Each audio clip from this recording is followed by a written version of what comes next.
The new Euston, spacious, clean, efficient. A fitting symbol for the new intercity concept. The Great Hall with its shops, restaurants and super-loos sets the mood for what an ever-increasing number of passengers know will be a smooth, comfortable, clean journey from city centre to city centre, faster than by aeroplane or car. The schedule is tight. The platform routine, calm and methodical.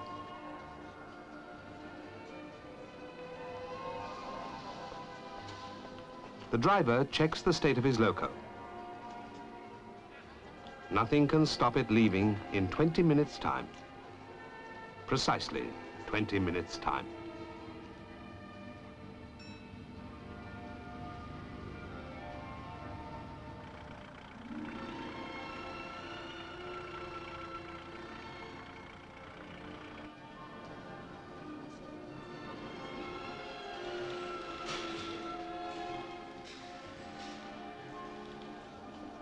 The guard checks with the driver the makeup and tonnage of the train. Essential information for a man who'll be using his power to the limit, tense and eager as he is, to beat the clock to the Midlands or the North.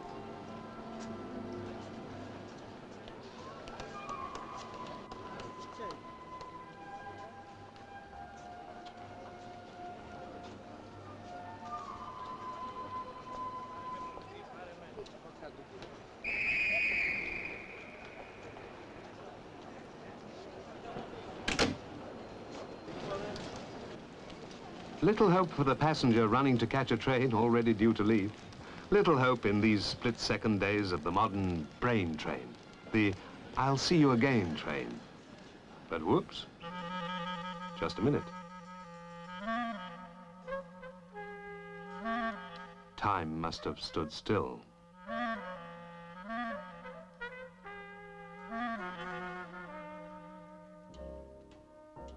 Wouldn't it be fine if everything was always as nice as it is in some film commentaries?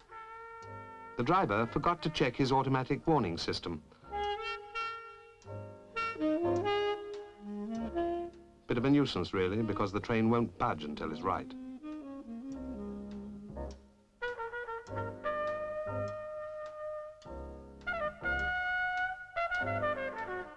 Won't be long now. Well, only a few seconds more. It's all very well people getting impatient, but when safety devices are built into a loco... Right, let's go. 2 minutes late.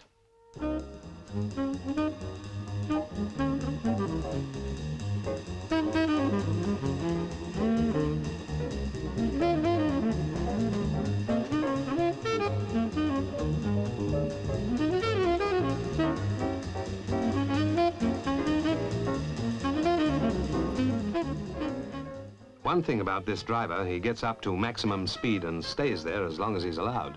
That's a help, and one you don't always get.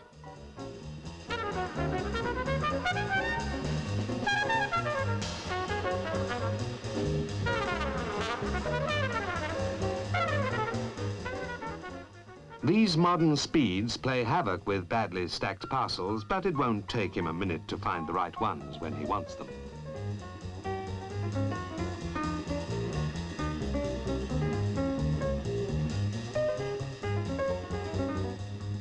Miles down the line, the signal's at red.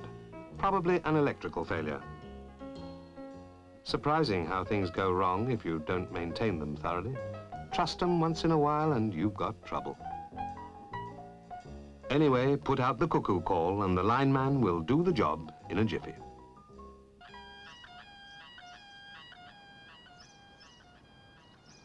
Well, not quite in a jiffy. Oh, Lord, why do they have to interrupt at this moment? One thing at a time. Damn, a yellow. Just when we were making up a few seconds.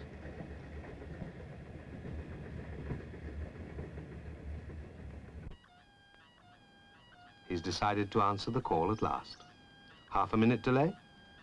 40 seconds?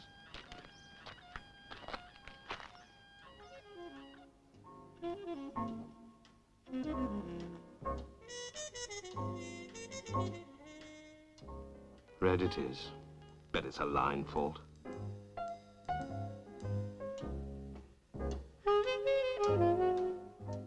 Let's look nippy. That warning system business at Euston was a bit of a clanger, so let's get on with it now. Admittedly, he forgot to put the brake applicator in the shut-down position, but he's not the type to hang about before getting on the phone.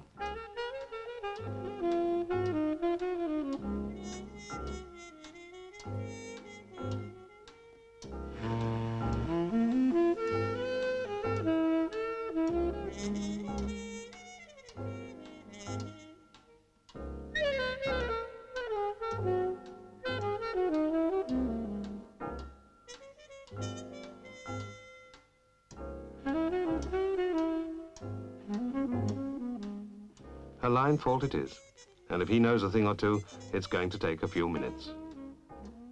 Time to do his sheets.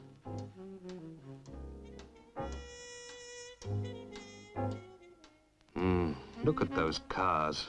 A 70 limit may be, but they keep going.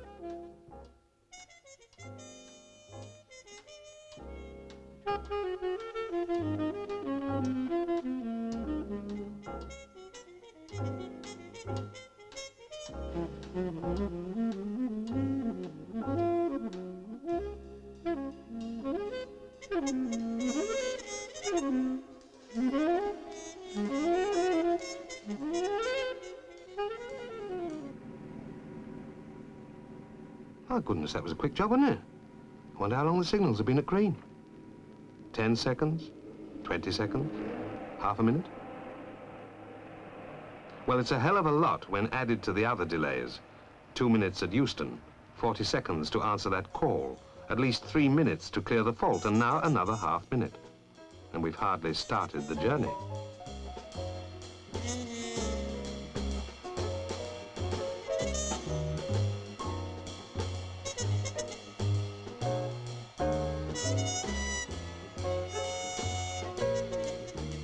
A platform change. No reason why that should hold us up. Here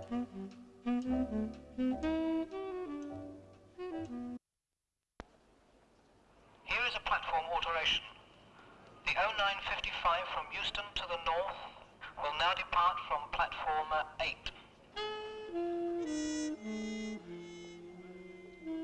Aha, up and over and down the other side.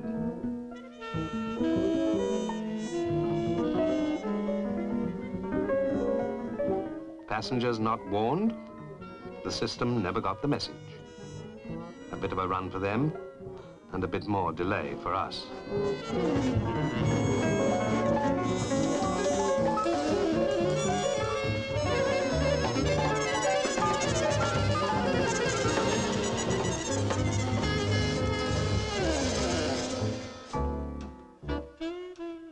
Oh, come on, dear.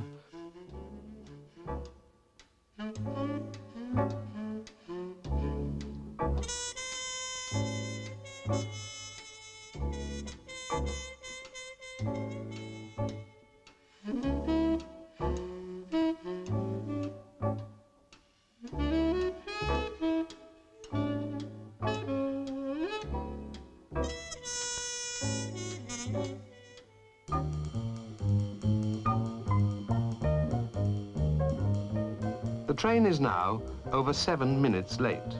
With a bit of luck, in the old days, he could have picked up a few minutes, but it's tricky now. They've taken out all the recovery time except what's allowed for planned temporary speed restrictions, and he's not had one of those.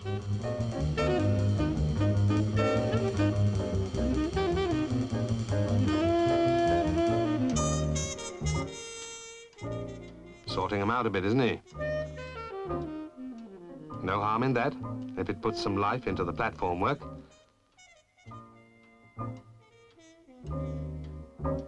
Wrong barrow first. Makes life a bit hard, doesn't it?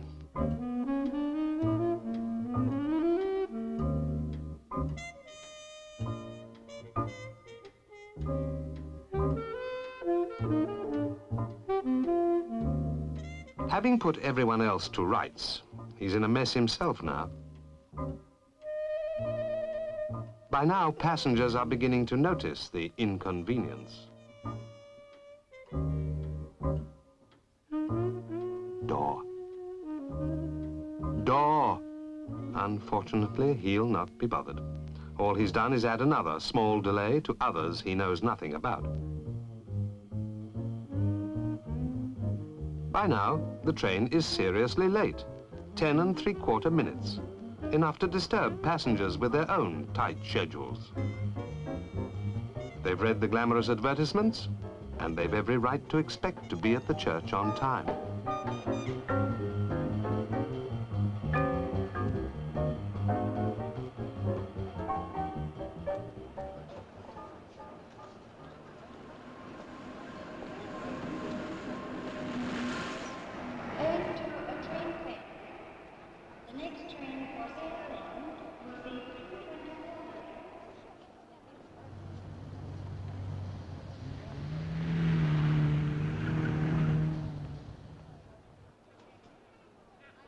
Has she got time to buy a magazine? Why, certainly she has. This train is due to stop for 4 minutes, and for 4 minutes it will stop.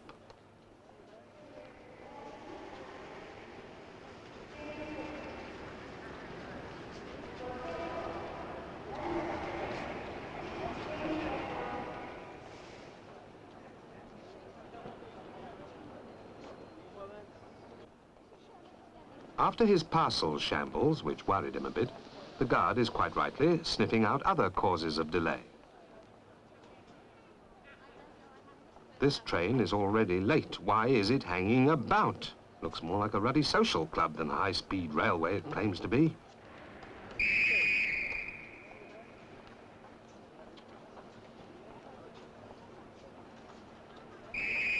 Now that's the way to do it. Wake 'em all up. Passengers too.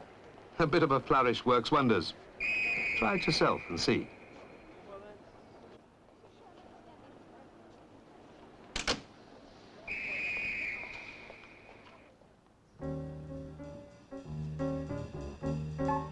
By now, everyone, passengers and train crew, know they're well and truly late.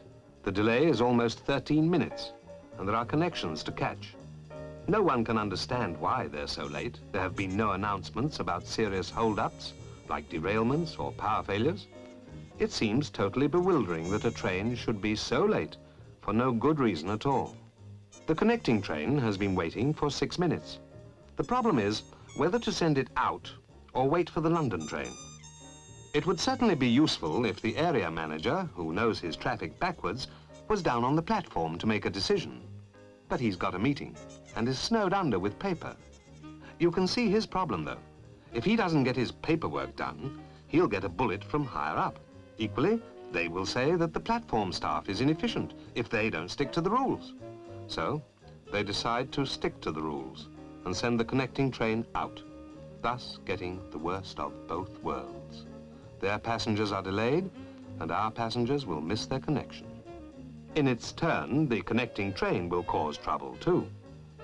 Those 6 minutes react all down the line. But what are you to do if the area manager is too busy to area manage?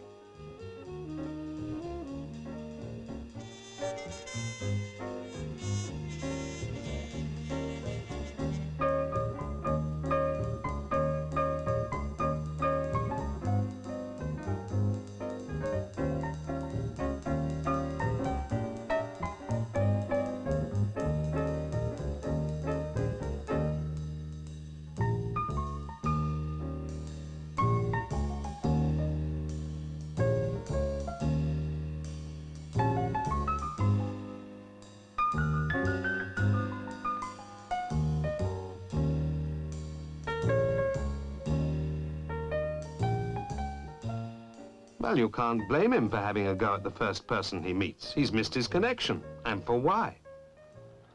Now, the Pain train has been suffering all along from a slight disability which we hadn't mentioned, but both driver and guard knew about. Sloppy maintenance at the electric depot caused the loco to overcreate its vacuum, 24 inches instead of 21. But that'll be all right, because the guard put through a message from Euston to pull the brake cords as soon as the train got to Crewe. Message? Never heard of it.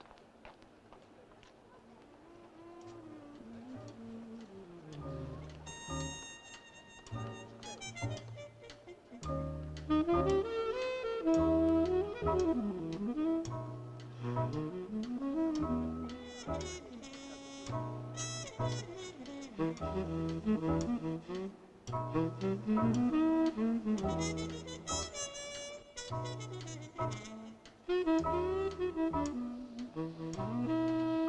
is a staff announcement for the carriage on wagon examiner.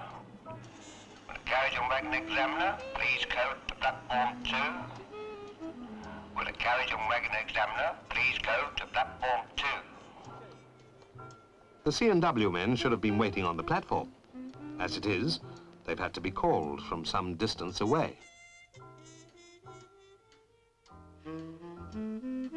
9 minutes platform time for changing the locos, 4 more minutes added because the message didn't get through.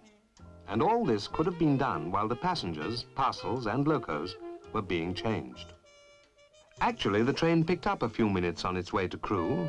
It didn't miss the connection by much. Add the 4 minutes delay pulling the cords to the 13 minutes delay caused by accumulation of little things, stupid mistakes to be more accurate. That makes 17 minutes. Take away the 3 minutes picked up because the loco was in really good trim, and we're 14 minutes late.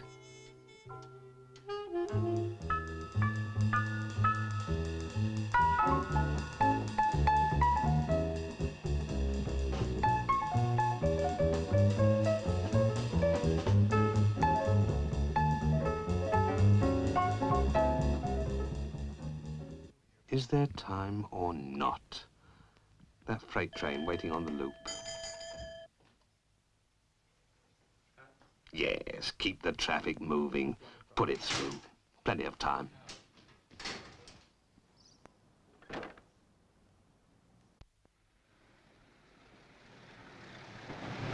He misjudged it beautifully.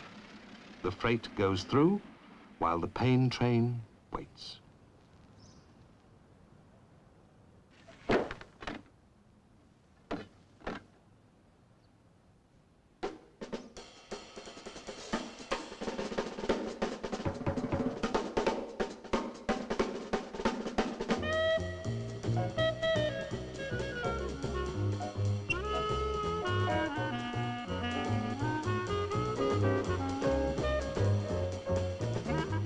Now what? A speed restriction. But where? Oh, there. Best part of 2 miles away. They've not bothered to move the board with them as the work moved along. Now, a driver is supposed to plan for speed restrictions. They're all down in the weekly notices. Still, he can't cope with this sort of thing.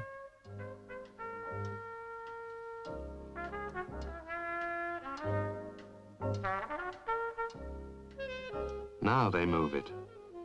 How many other trains must have wasted those extra minutes already today? We may be all right at this next station. Notoriously efficient, this one. Apart from the parcels, passengers can hardly see the train for parcels.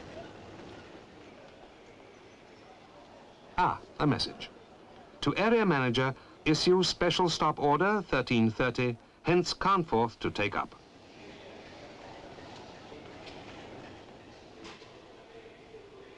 Somebody will be along in a tick.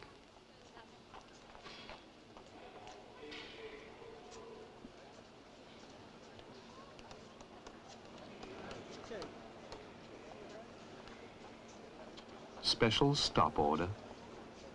Wherever was it sent in the first place?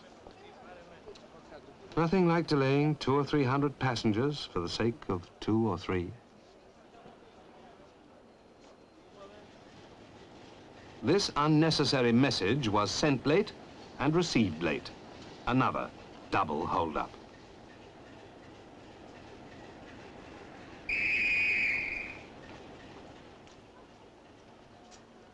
And off goes the pain train, 18.5 minutes late. And we wish we could say it's off, never to be on again. But if we don't watch it, there'll be plenty more to demonstrate in one way or another how to lose 18.5 minutes for no good reason at all.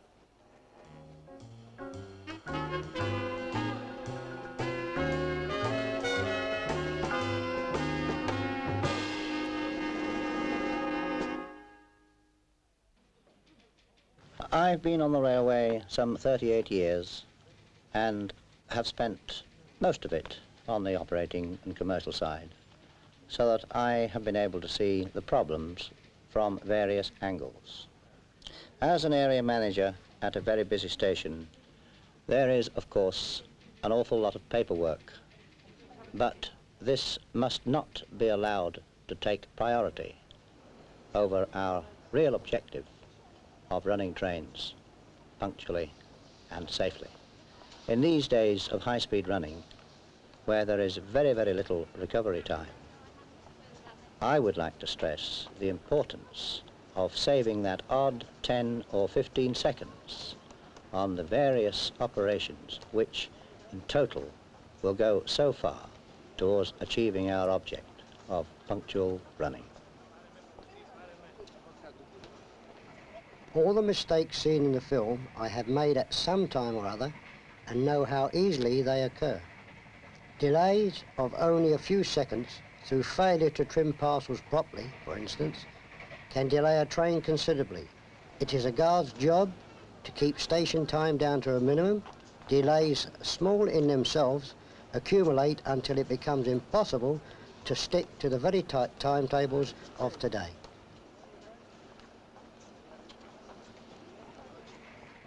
I started on the railway 33 years ago as an engine cleaner, graduating to a fireman, a driver, and then an inspector. As the headquarters running inspector, I have played the part of the driver in this film, in which you have seen many deliberate mistakes made by me. They are only slight, but very time-consuming, and they do take place from time to time. With the modern traction and high line speeds, the margin for these mistakes becomes narrower and narrower. It does not take many of these mistakes to add up to a very serious delay, and this cannot be tolerated on a modern railway system. Now here's a shock. Averaged over a year, only about half our arrivals are on time. In other words, for every train you bring in on time, one arrives late. So there's nothing special about the Paine train. There are plenty of them about. Let's replace them with trains that fit the timetable. Right time means right time. Not 18.5 minutes late, not even 5 minutes late, but right time. If you take care of the seconds, the minutes will take care of themselves.